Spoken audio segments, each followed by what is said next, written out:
Rural communities gave up on the Democratic Party because the Democratic Party gave up on them. And we need to take responsibility for that and do the hard work to make it right. The fight is urgent. Rural America is on fire. We have to save these communities.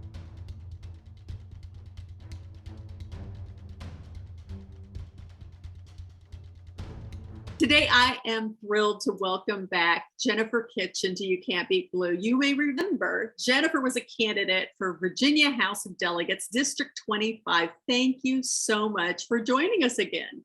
Thank you so much for having me. Have you recovered? I don't know that it's what is recovery. I think so. I'm a second time recovering candidate, and I think every time you have to just find new normal. And I am there, and I am ready to get some work done. What did you learn this time around? It was much more difficult to find volunteers to do things like knock doors.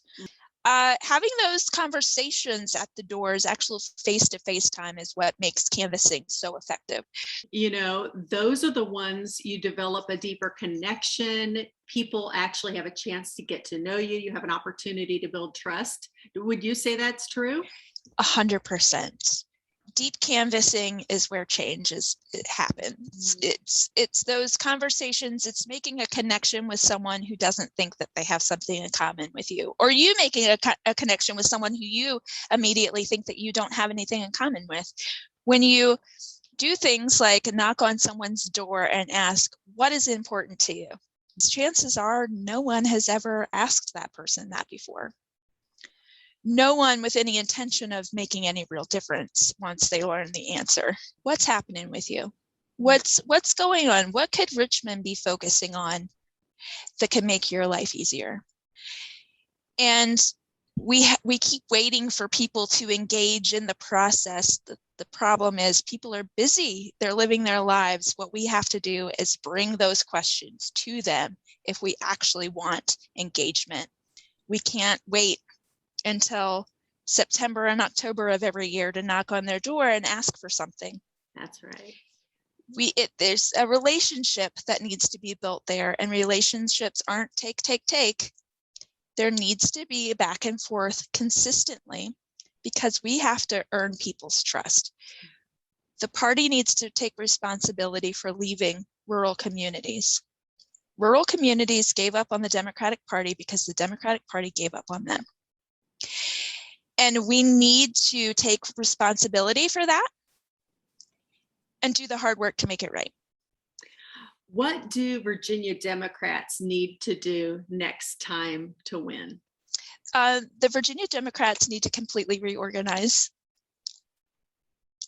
We need new leadership for a lot of different reasons. But one of the big ones is there's a lack of creative problem solving, creative solutions, new ideas of how to reach people.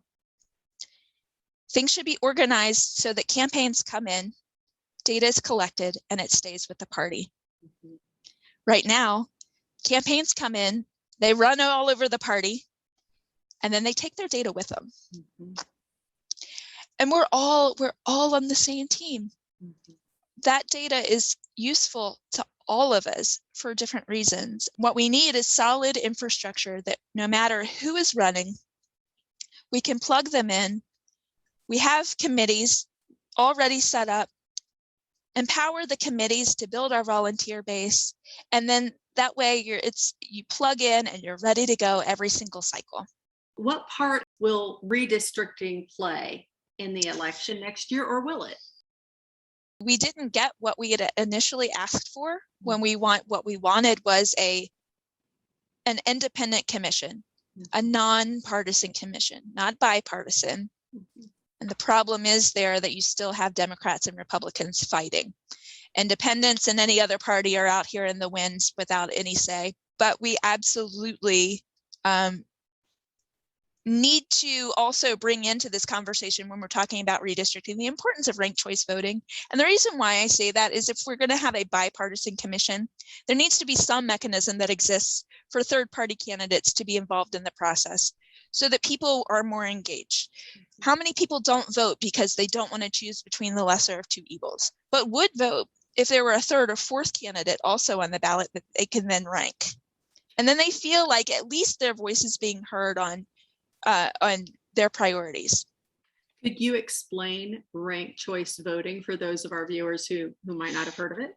Sure. So in ranked choice voting, you have you can vote for more than one person. And what happens is you say, I'm going to vote for candidate A as my first choice. That's the person that I want to vote for the most. But if that person doesn't win, candidate C, they're all right. So they'll be my second choice.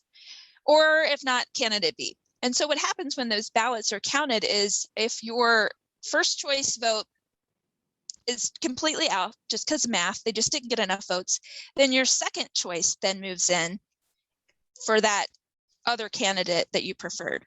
So just because your first choice isn't the winner doesn't mean that your second choice can't be the winner.